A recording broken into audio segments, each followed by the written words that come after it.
Are you curious about the unknown, the unexplainable? Do you find yourself intrigued by the mysterious and paranormal side of our world?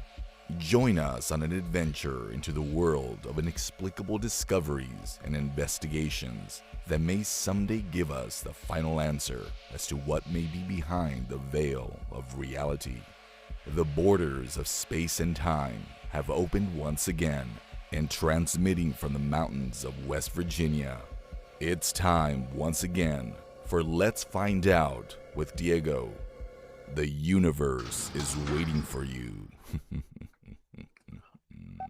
On this episode of Let's Find Out, our guest is known as the Woodland Ghost Tracker and co-founder of Ghost Contact Paranormal. It's on a mission just like us. Together, we are diving into the intriguing world of the paranormal and the supernatural, seeking answers to the mysteries that surround us. All this plus more. Please welcome to Let's Find Out a new friend to our show, Ben Strongwolf Rodriguez. Ben, my friend, thank you for being on the show. It's been about a week since I've talked to you, right? Yeah, and thanks for having me. Of course. I think the last time I was co-hosting on Adam's show, and we had a pretty good time. We talked about a lot of things, and Adam always has these great questions, and I was just in there for the ride, my friend. But before we start, we have a special guest as well. So who are we here with? Hi, I'm Beth Rodriguez. I'm the other co-founder of Ghost Contact Paranormal, Ben's wife. Thank you for having me. Of course. Well, I have a lot of questions because at one point when Adam and I were talking to you, Ben, that was last Thursday. You take a lot of risks going out there and doing a lot of things, and I want to take your wife's accounts of these things and what she thinks about it, because she may have been in some of them you were not. So I'm gonna get right down to it. I want to follow up on the story we're talking about. If you can take me back to that one point in our conversation, you went on an exploration. You went into the woods. Now, originally, you were going to go with a team, but then it wound up just being you. So I know we're jumping way ahead, but how did this plan come about, and what exactly were you looking for? Well, the place we go to often, it's called Seven Gables. It's a wooded area, and it's a location that has activity in it.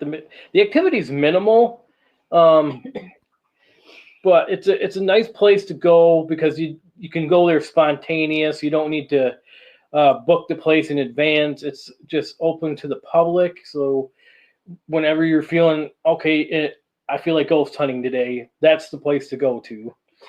And I had gone there originally to go there with a few of my team members, and of course every one of them didn't show up, which left me there by myself with all the equipment charged, ready to go. And I said, what the heck, I'm just going to go out there and investigate by myself. I've been in this woods many times, and I wasn't initially scared until some of those things started happening.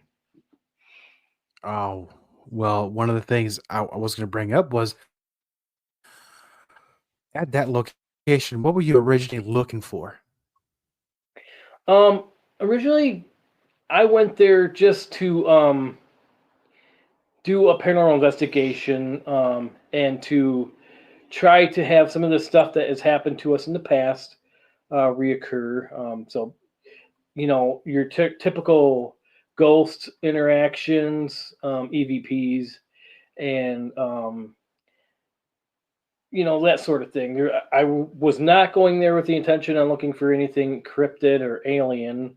Like, we're specifically into ghost hunting is basically what we do. Sure, but you wouldn't shy away from looking for a cryptid, would you?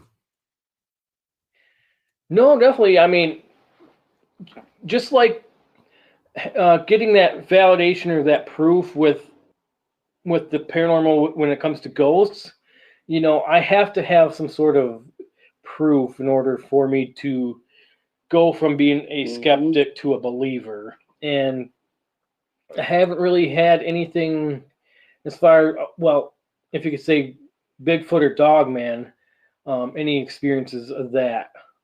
We did capture what appears to be a weird creature in a tree when we were out there, that I can't even explain, that I don't even know if I got a chance to tell you last time I was on the podcast with you guys, but we caught a creature. It looked like a 6-foot salamander in a tree. Wow, it kind of gives me kind of like the Dover Demon. Kind of sounds like kind of like that, because the Dover Demon, I think that was the story from the. Don't mind me, I'm old and I forget things. I think it was in the 70s, and there were 3 teenagers within in 2 nights, separate events, saw the same creature. Similar description, but this one had, of course, not similar description, but not the same. But also, maybe this one was about 3 to 4 feet tall, but it hasn't been seen since. Now, with this evidence that you captured or things have you seen? Now, Beth, let me ask you this question. Yeah. When Ben went out there in the woods, he told you, "Man, I'm alone here." Were you like, "I'm going to kill you"? What are you doing in the woods to yourself? I mean, I usually don't mind him going out there by himself or really going out anywhere by himself. Just, be careful. And there really hasn't, especially out in that area, been, anything that really has happened that would make me worry.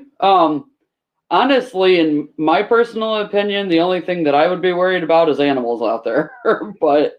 And even then, there's not really anything out there that I would be super worried about.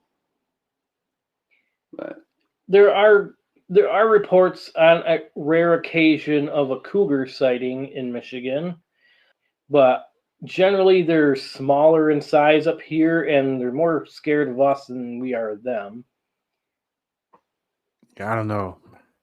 Maybe speaking for yourself, I might be a little uncomfortable if I saw a bobcat or a mountain lion of some sort, but that's okay. So we'll go back in time. So how does this team begin? Because it's not the first husband and wife team that I've been to have a conversation with that have a paranormal investigating group, but it's one of those things to where now did you both find out later that you both had a love of the paranormal, or were you already both on the same path when this started? Well, for me, I honestly never really thought I would get into something like this. I've always been like really, really scared of scary movies, like horror movies and everything. But I think most of that is just the gore that I don't like. But I hadn't really like considered starting a team for a while. I'd had some personal experiences, so I did have some experiences with things that I thought might be paranormal, and I actually kind of started to get into the paranormal when I found out about Robert the Doll in Florida. And so I actually had the opportunity while I was living in Florida to go visit Robert. So I thought that was really, really cool about that. But we started watching some of the paranormal shows and everything, kind of got into those, and we're like, this is kind of interesting, and kind of sort of went from there, I guess. Wow. No, because it's interesting. Because what Robert the Doll's in the Keys, right? Right there in the Keys? Yeah. Yep. Now, did you follow the rules? I did, actually. I did. I asked his permission to take the pictures before I did, and all of my pictures turned out great, actually. So, but even just going to the museum where he is right now is just an experience in itself. It's such a cool museum, but I mean, I'm sure a lot of people go to see him, but just going into the museum itself is worth going anyway, even if you know nothing about Robert. And so with me, like I told you, I had a background in film production, which is kind of why, after we started watching all these shows and like, we could do something like that. And so, I already had a couple cameras. I just wanted to invest in a few more and put the word out there that we're looking to put a team together. And it just took off from there. As far as my personal experience, I didn't have my personal experience until after I met Beth. We had went up north to because her grandparents had a house on a lake up north in Michigan, and there's a woods that we had walked that somebody kind of had constructed where people can put like antiques and stuff in this woods that just things that they didn't wanted to get rid of or whatever, that they called the Enchanted Forest. And there was this one squirrel that somebody had stuck out there, A wooden squirrel. a wooden squirrel that somebody carved, and we kept trying to take pictures of it, and they wouldn't come out, or they would erase themselves off our phone. So speaking of like Robert Duvall sort of situation, you know, none of the pictures would come out, or delete the pictures, or make your phone shut off, or all these weird things. So I started to mock this squirrel, and the next thing I knew, a walnut went flying from a tree and hit me in the back. Now, mind you, there's no walnut trees anywhere around where we were. So where this walnut came from, I have no idea. How hard did it hit you? Not very hard. It was in the fall. I think I might have had a jacket on, maybe. So enough to startle you, but Enough to be like, what the heck? Where did this come from? You know? Wow. Like, So, because I'm thinking of if walnut's being hurled towards you now, was it? I have my mind the way it works because I want to know where it came from. So, did it hit you straight in the back? Did it come from above? Was it like an arching? You think, and then yeah, there might have been a little arching. All I know is I felt the hit on the back, and then it dropped by my feet, and I'm like, okay. oh, that is weird. Not only do you got to worry about wildcats, you got to worry about these maniac squirrels throwing walnuts at you. But that's part of the fun, right? Yeah. Let me tell you too, that damn squirrel, we had issues with that more than once. Like that was probably the second or third time we'd been down there. And the first time we were down in that area, that squirrel wouldn't let us take pictures either. So it keeps getting worse every time. It's called the Enchanted Forest in Central Lake, Michigan. Wow. So you mean tell me that all the times you've attempted to take a picture of this squirrel, it just does not come out, and there's always some sort of issue? Yes, we Yeah. finally were able to actually get one to come out, but yeah, it was like we could take pictures of just about anything else down that trail and everything else would come out. But we get to that squirrel and try to take a picture and it would not come out. I think she had to ask for permission. I think I did finally ask the squirrel, "Hey, can I finally get a picture of you? Will you cooperate with me?" But yeah, it was kind of crazy. And that's that's the first time I ever heard of such a thing. I think that one might think that we could go back again. We got to do this investigation. We got to figure out what's going on there. There's got to be some sort of history with this squirrel. I know, and we don't, everybody. So I think the Enchanted Forest started actually on the land next to somebody's property, and they had started it as like a little like haunted, like Halloween haunted little walk through the woods for their family, and then turned it into the Enchanted Forest that basically anyone can come down there, and people will leave things down there and just add to the forest little by little. So where that squirrel even came from, we don't know. I don't know. Now I'm thinking, because I normally add them on this show, is what's your bucket list? I'm gonna have to add that to my bucket list to go out and investigate, because now I'm hooked. There's something to this squirrel. And I mean, I'm sorry, I didn't bring you here to do a whole hour about the squirrel, but that's the most fascinating thing I've heard in a while. So now, let's move over to your YouTube channel, because there's a lot of fantastic videos on there, and I've been recently watching some of them, and there's a couple of things that kind of got my attention. If you don't mind, if we talk about them, do you? Yeah. Perfect. So I watched a video where you were in a location called Mason Historical Museum. Yes. And Correct. Yep.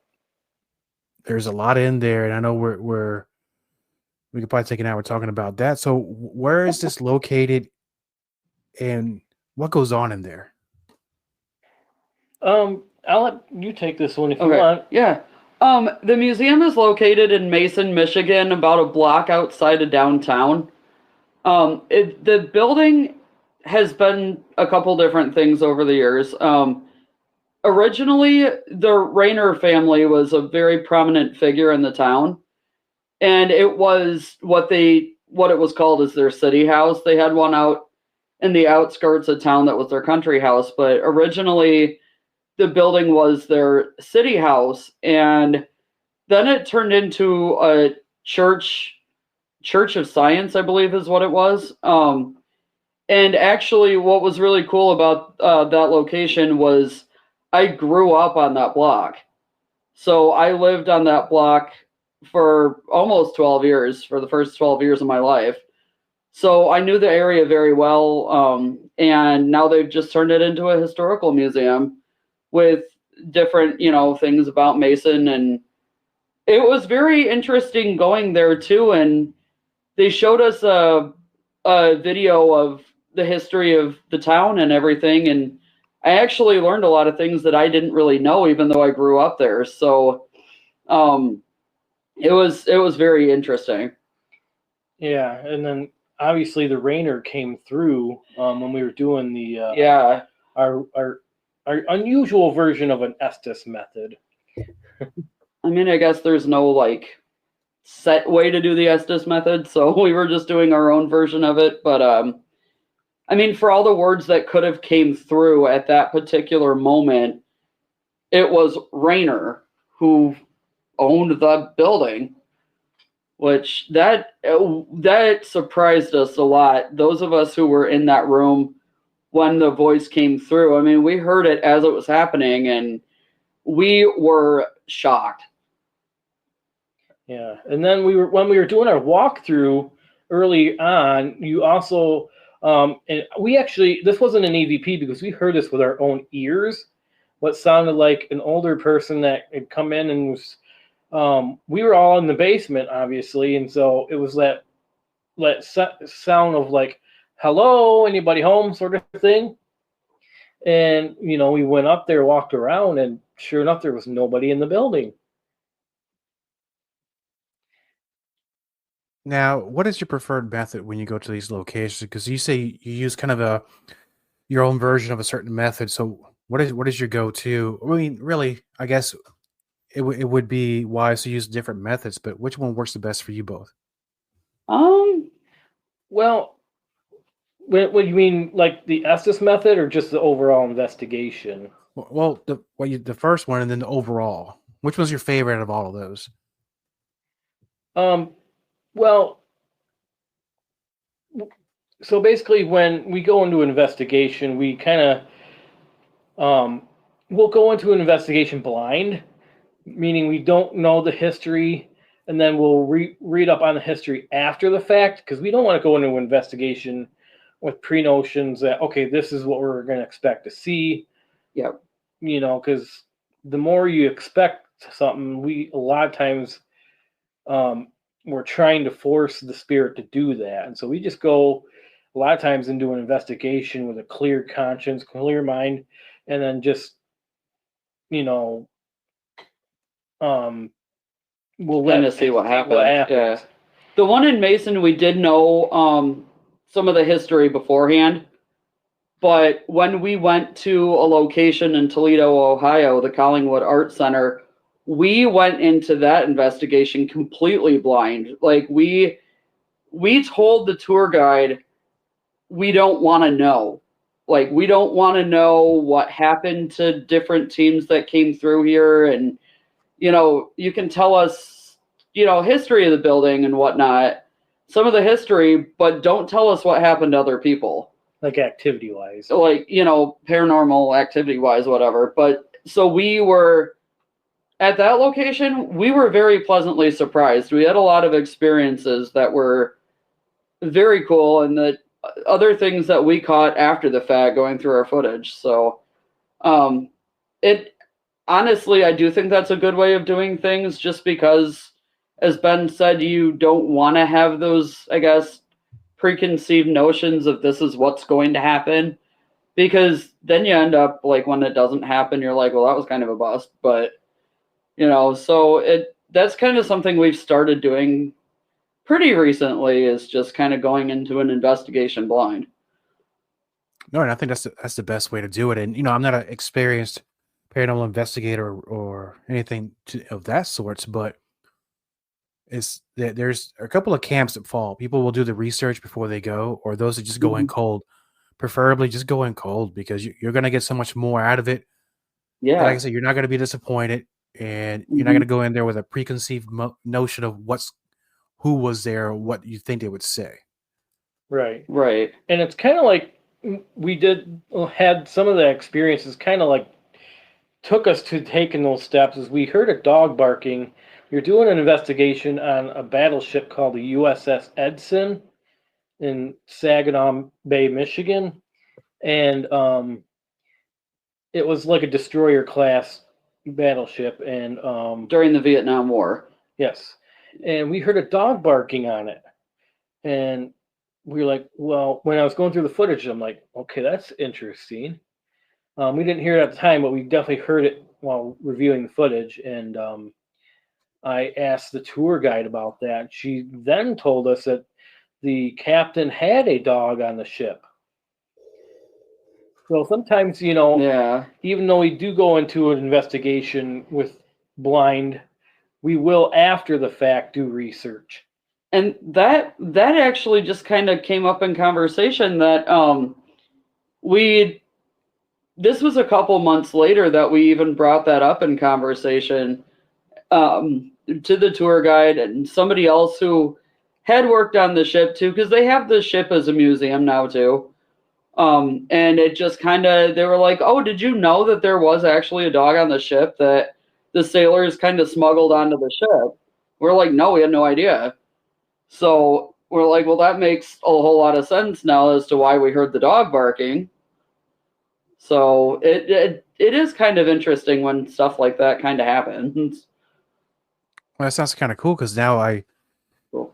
brings to the fact that now you can hear people's dogs in the afterlife. That thing is kind of cool. I'm a dog guy. I have 4 dogs, and that kind of gives me hope that once I pass, maybe they'll be there with me as well. I don't know, but that makes me feel kind of cool, Yeah.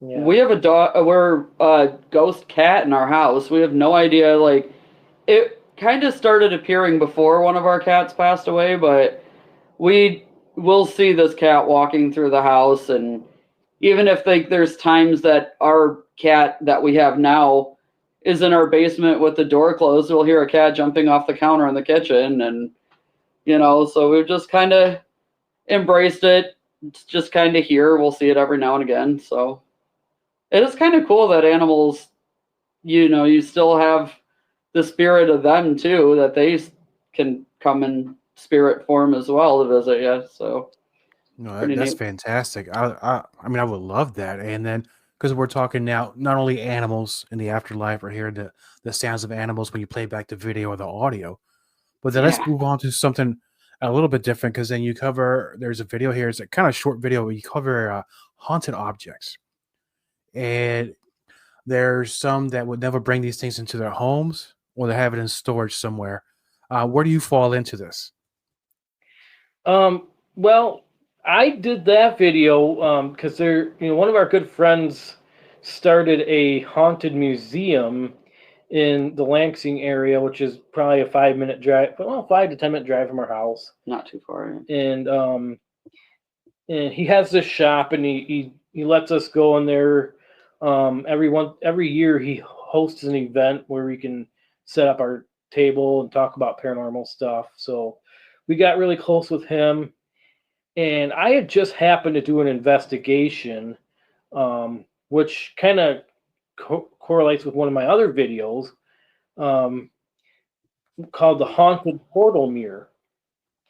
And I had donated this mirror to the museum, and it's one of the featured items in this museum. And so I also wanted to do, a video showcasing all his other haunted items within his shop and like what happens with those particular items. And when you look at some of these items, I'm sure each one of them has their own special history or origin. And with that being said, my friends, were you able to pick up anything from them? And if so, what did they tell you? What did you learn from it? Well, the thing that I donated, which was the haunted portal mirror, is definitely the featured item. People have claimed to be getting scratched when they look in the mirror. One lady felt like her face was on fire when she looked into the mirror. their face gets distorted or they see something or get touched when they approach the mirror. And so and that mirror was even showcased on our local news. And the news anchor had to run out because of the mirror. There's also a doll in there that originally doesn't come from a haunted history, but is very active because it likes to interact with like the little cat balls. There's like a painting that's in there that always pegs the needle on the K2 meter. Yeah. There are also there's an African statue in there too that I didn't used to feel a lot of energy and things from different objects, but as soon as the owner of the shop handed me that, my entire arms just went completely tingly. It was like mine too. Such a huge pins and needles feeling as soon as I touched that. Mm-hmm. It was a very weird feeling that I had not experienced with a haunted object before. But also with the mirror in the museum, a lot of people get the feeling of being nauseous in there too when they're around that mirror. Yeah. We were just honestly there a couple weekends ago when they were having an event, and a couple friends of ours were in the museum with us, and one of them said she really felt like she was going to throw up. As soon as he, pulled back the curtain from the mirror, she's just like, oh my gosh, I just feel like this huge wave of nausea. So it's just a lot of people end up being very affected by that mirror. How crazy is that? Now, and I know, Ben, you talked about this mirror probably last week, and to refresh my memory, and also probably some of the listeners that may not have caught that episode, what is the history of this mirror? Now, is it people getting nauseous from looking at the mirror because is it warped like a funhouse mirror? Is it like a regular mirror? What is it about this mirror that has such a reaction? This mirror, I inadvertently trapped a very dark spirit within it. So I went to this guy's house. He called me because he was being attacked in his bed by a demonic entity or a very negative spirit. And it was attacking him in a sexual way. And it was draining his energy really bad. And so I went in there, and this guy had mirrors literally all over his bedroom in every corner. And when you looked into these mirrors and they reflected off the other mirrors in the other corners, it just looked like you were staring into like a fun house effect sort of thing. And there are a couple of the mirrors, when you looked into them, it just looked like you were staring into a black hole. And, you couldn't really see anything, but they look like, and these mirrors, mind you, went from the floor to the ceiling all the way up, and they had joined each other. And so just creating this massive portal or vortex in this guy's room. And I'm like, you got to get these mirrors out of here, And I was taking some of the mirrors out. I got to the last one, and I'm just pulling it out, and it's just coming up. It shattered into a million pieces, like dust almost, except this one shard that was left at the very, very bottom. And I grabbed that. And I'm like, okay, you know what? I'm going to take that home and keep it. Something told me to just keep that one, not to throw it away, but to keep it. Whatever it was told me to do that. And I put it in our garage, and I'm like, I'm going to do something with that. I think I'm going to give it to John, who started, because our guy, or our friend John, was just starting this museum up. And I figured, you know what, this might be a good talking piece that, we can talk about. So I framed it, and I put a little history story behind it and where I got it from. And I gave it to him, and immediately his spouse felt very uneasy with it. And so they decided to hang it up in the museum and let people browse it. And right away, people started being affected by it almost instantly. Oh, but speaking of keeping haunted objects in a house, I did not actually know that he brought that into our house until after the fact. So after that, I was like, oh, thanks. I did end up bringing the mirror into our house to frame it. It was in the house for a very short time.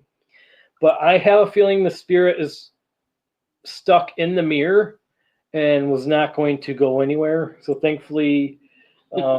we have not been affected by having had that in our house, thank goodness. So wherever that mirror goes, the spirit's with it because it's trapped in there. And what I was doing is I was doing a cleansing and I was pushing everything out of the house. And then my next step was to remove the mirrors and then do another cleansing. And then during that whole process, when that mirror shattered, I think the spirit had already crossed through that mirror, through that portal, right around the time it broke. So I think he's trapped in that mirror.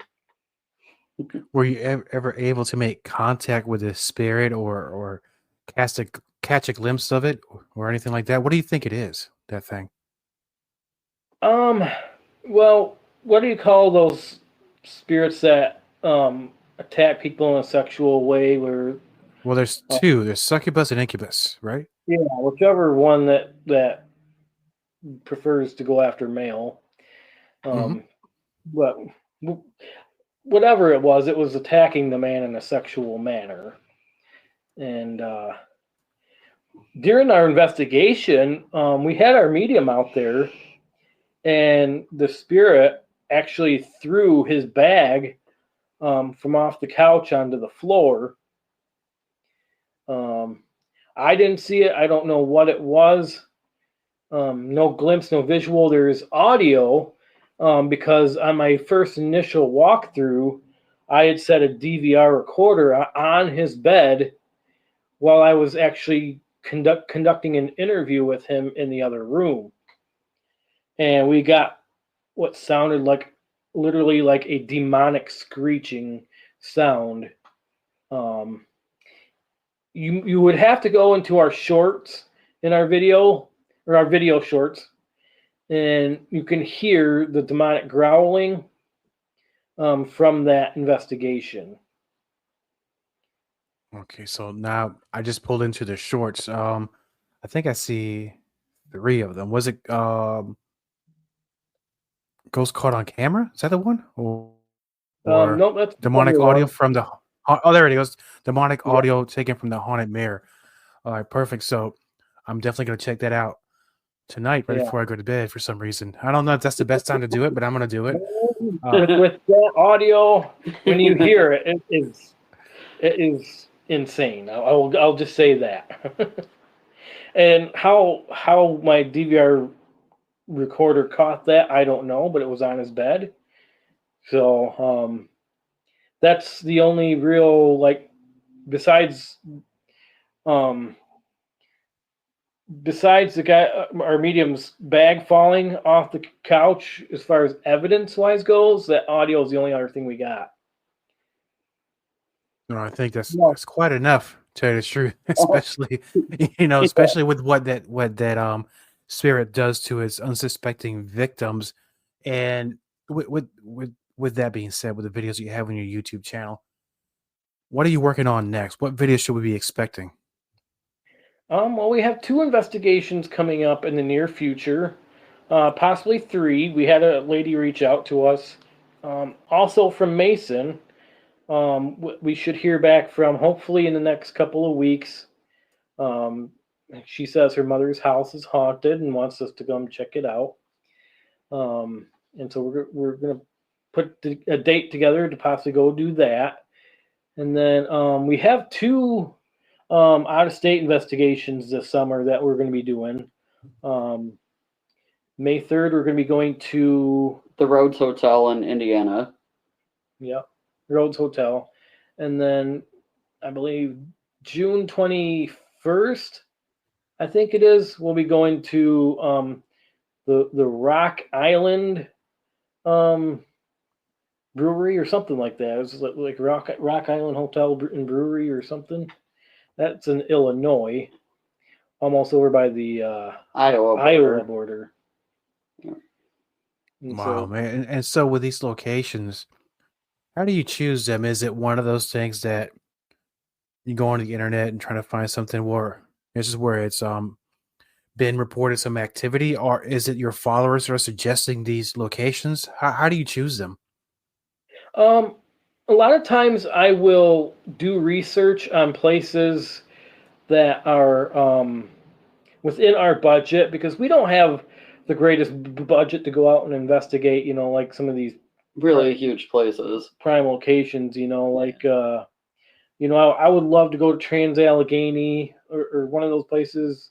There's a place here in Michigan, only an hour away, but they charge like hundreds and hundreds of dollars to investigate, and maybe one of these days it'll be in our budget if we got sponsored or something. But right now, Yeah. I'm looking for the budget conscious places, and it's like Collingwood. I think we paid like $600 and I only had to pay $300 to book the place, and then $300 the day of the investigation. And truthfully, that was definitely worth the money.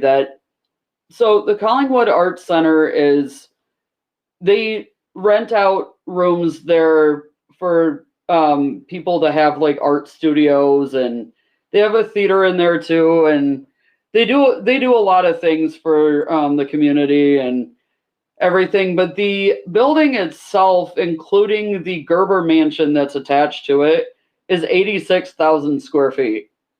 Huge. So it's five floors, not including the basement. It's definitely on my list of places to go back to, because in like the amount of time that we had there, we covered quite a bit of the building, but I feel like we didn't even scratch the surface. Like there is so much building there that I would love to go back there, but we also caught some really awesome evidence there as well. Yeah. But going back to what I was saying, as far as like, it's just a lot of like going onto Facebook, researching places that are within certain area. We try to stay within 6 to 8 hours maximum outside of Michigan. Also for traveling reasons, and so I will research places like in Indiana, and I'll just go on Google and I'll search haunted locations in Indiana, or haunted locations in Ohio, or haunted locations in Illinois, places that are near Michigan. With the Greystone Manor, the one that we did in New York, she actually had reached out to me because I put a post online saying, the next couple of weeks we're looking for a location that's within this price range. Would any of my friends know of a place that we could go investigate? And actually, somehow or another, I was already friends with the owner of the Greystone Manor. Just because I get a lot of friend requests of people in the paranormal on a daily basis. Mm-hmm. And she reached out to me. He's like, "Hey, I'll let you rent this place for I think at the time it was like $500. So I only had to put 200 down, and then ask everyone on the team to put in about $60-$70, and then we put the team together and head out there. So it was one of those things that actually, for the distance that we went and the amount of time that we had to prepare for it, it was not a lot. Yeah. That one's definitely the farthest we've been. Oh, that's 8-hour drive. How long was that drive? About 8 hours. Yeah, about 8 hours. Yeah, about 8. And it's one of those things, because I see, and I'm not trying to upset anybody. I'm not trying to be personal to anybody here, but there are a lot of teams that explore the same locations over and over again. Some of these bigger locations, they charge an exorbitant amount of money, especially with teams that, we're all on a shoestring budget, really, to tell you the truth. But there are so many places out there that have paranormal activity that may not even be places people even think about. So they're smaller, lesser known places. And I think that would be more bang for your buck for some who would go to these locations. Yeah. Oh, absolutely. That's a lot of the times the best places to go. Yeah, just like the Rhodes Hotel. It's a smaller building, but they said the activity is just insane there. So, and that's okay, you know. We have the ability to investigate a larger building because we have like 20 cameras. I think I shared some of those with you yesterday, and that was just a small portion. The last time I came on the video with you guys, that was just a small portion of the cameras that we have. So even the Collingwood Arts Center, I still had cameras I could use. Yeah, definitely.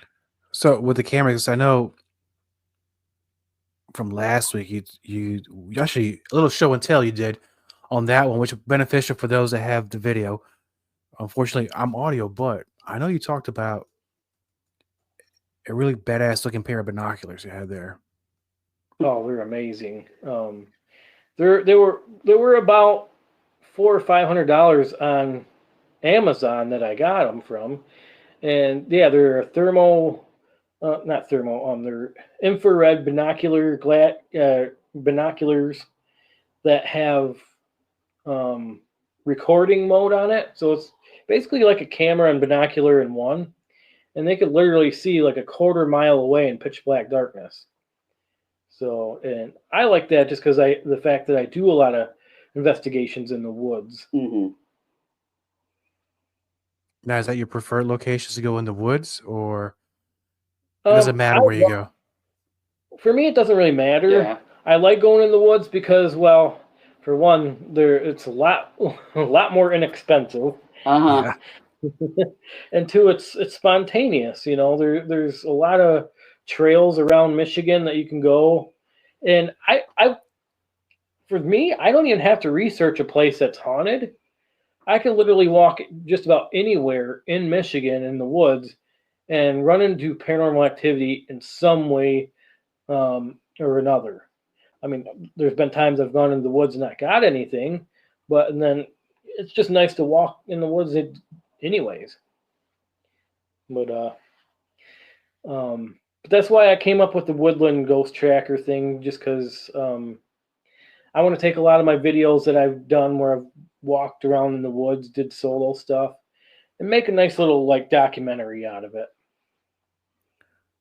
Yeah, because your videos are great, man. I like watching them, and I'm looking at some of these ones that are pretty heavy duty. But let me ask you this though: out of all these locations you've been to, and there's been quite a few, and I'm sure there's a lot of them that you have not filmed.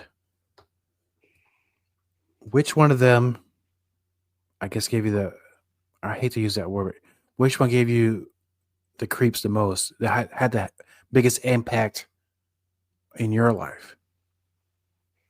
For me, I would say the one that gave me the most creeps, oh gosh, would probably have been the solo investigation I did at Seven Gables. Now, as far as building wise goes, when I'm with my team, I'm always the most comfortable that I could ever be, just because I know that we have a medium on our team that can go to bat for us. And he has many times. But when I go out in the woods by myself, you know, that's when I get the most, you know, the heebie-jeebies. Like every little thing makes my hair stand up on end. Not during the day as much, but if you're out in the pitch black woods by yourself, it does kind of give you the heebie-jeebies a little bit. There's only really been one place that I have felt incredibly uneasy. It was a building in Lansing, Michigan called the Fledge. They use it as a community center. Again, another building that used to be a church back in the day that I just, pulling up to the building, I got a weird feeling for some reason about it, and I couldn't explain it at the time, and we got into the building, and the owner was showing us around and everything, and we're down in the basement, and I'm just like, I don't like it down here. I'm like, there's something that isn't sitting well with me. And there's a room in the basement that has, like, they have a recording studio down there, and then they have a table, and I just, like, my mind went to something weird and bad happened at this table. Like, I just had this mental image for some reason of like sacrifices and stuff. Don't ask me where that came from, but we're doing our investigation and everything, and Ben and our medium were heading up the stairs, and they found some pictures of like demonic sacrifices and that kind of thing on the walls. So I was like, I knew there was a reason I didn't like this building for some reason. And the building itself, it's not necessarily in the best area either. It didn't help to put me at ease to notice that there was a bullet hole in the door. And the owner was like, oh, if anybody comes up and tries to come in, just call the police. And we're like, well, that, gives me the warm and fuzzies. But yeah, that was the only place I really didn't feel comfortable pretty much the whole time I was there. Oh, that's right. They had the upside down burned crosses in the ceiling too. Yep. And I don't know if my anxiety was kind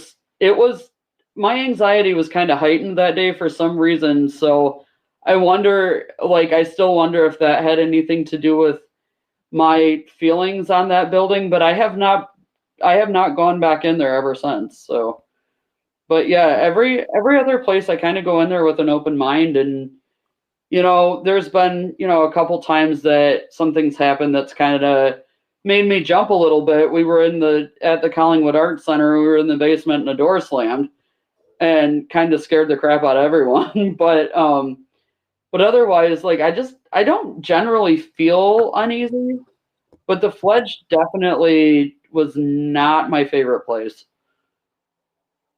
No, I think from the neighborhood perspective and the bullet hole, that would have made me feel uncomfortable, Yeah.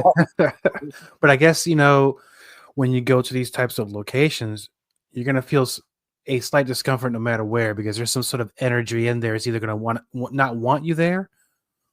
Oh, absolutely. Or maybe they do, but most likely there's a reason why people are calling you either for help or to come investigate these locations.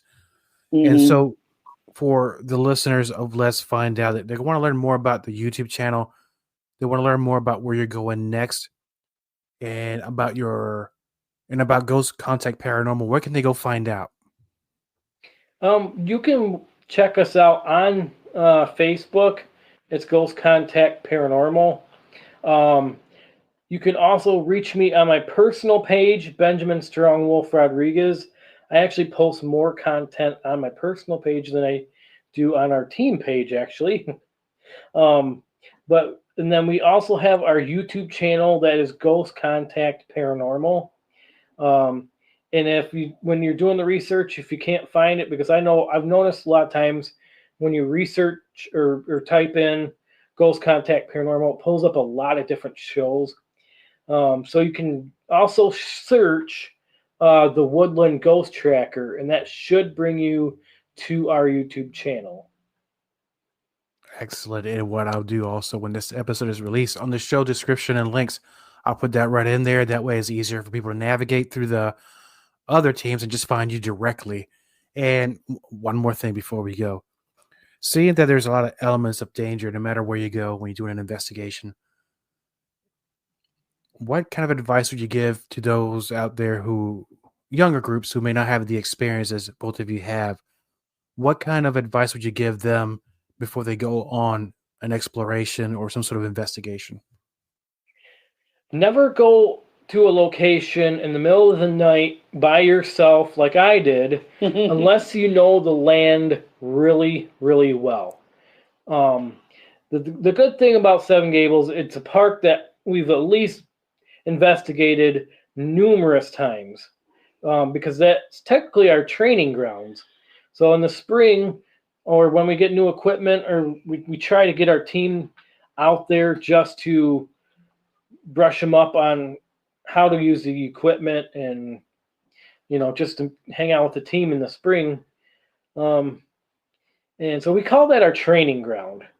And also, we've been using it a lot of times when we would get new members on our team.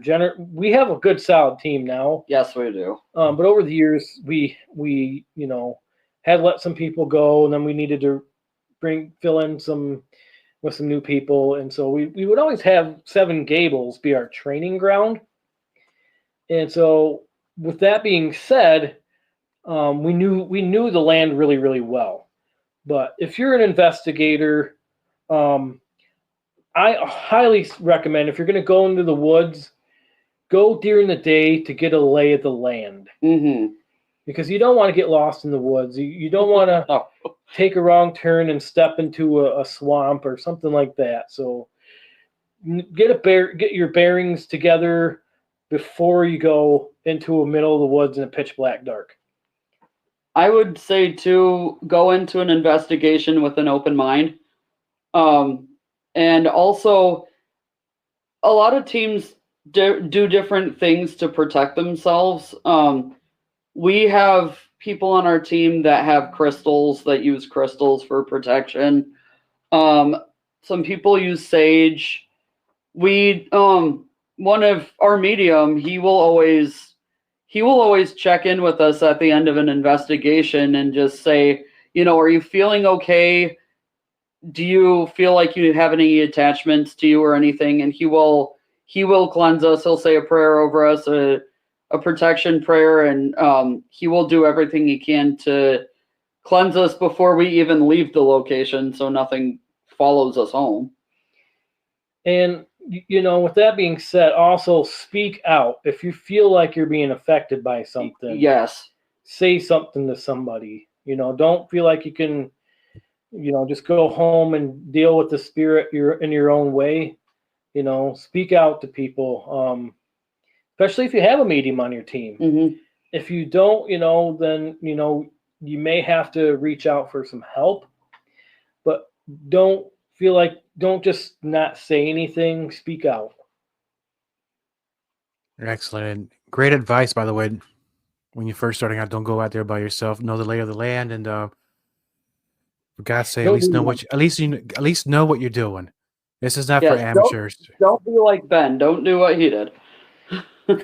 Well, and if you do, just make sure it's a place where you're going. Absolutely. Make sure that there's not going to be a wild animal out there that can take you down. Here in Michigan, thankfully, we don't have much of that until you get farther north. But where we're at here for Seven Gables, they may have some small coyotes out there. Mm-hmm. Or a dog man, I guess.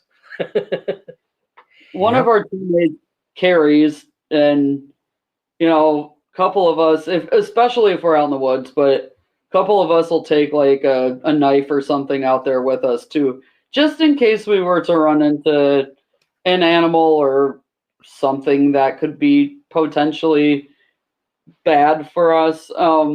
Actually, when we were at Seven Gables one time, me and our medium and another person were out and down one of the trails, and we heard something in the woods that we heard a growl, and it did not sound like an animal at all. But we were, my teammate who carries, he racked around in his gun. He's like, and we are turning around and we're going now. So we booked it down that trail. We're like, we're not sticking around to wait to find out what's happening. That is the right answer. And with all your investigations coming up here, would you both mind coming back on the show later this year and discuss what it is that you found and the type of experiences you had at these locations? Oh, absolutely. Definitely. The other one, that the video short that you were just talking about, the apparition, you'll have to check that one out as well. Yeah. Because that was at Randolph County Asylum. It's the only place we actually got a real full body apparition that appeared in the window. Definitely our most solid piece of evidence we've ever caught. Pretty awesome. Excellent. And I'm sure that after hearing that, the listeners will go straight to it. I really appreciate both of you being on the show, and I'll catch you later this year. All right. Sounds good. Thanks you for having us. Thank you, my friends. Let's find out with Diego, the power of Diego Mania. All content for Let's Find Out is property of co-host Diego and is served directly from our servers with no modification, redirects, or rehosting. All celebrity impersonators are paid performers. The impersonated celebrities do not endorse or promote any views or opinions expressed by our guests, co-host Diego, or Let's Find Out. The information shared on Let's Find Out is provided on an as-is basis, with no guarantees of completeness, accuracy, usefulness, or timeliness.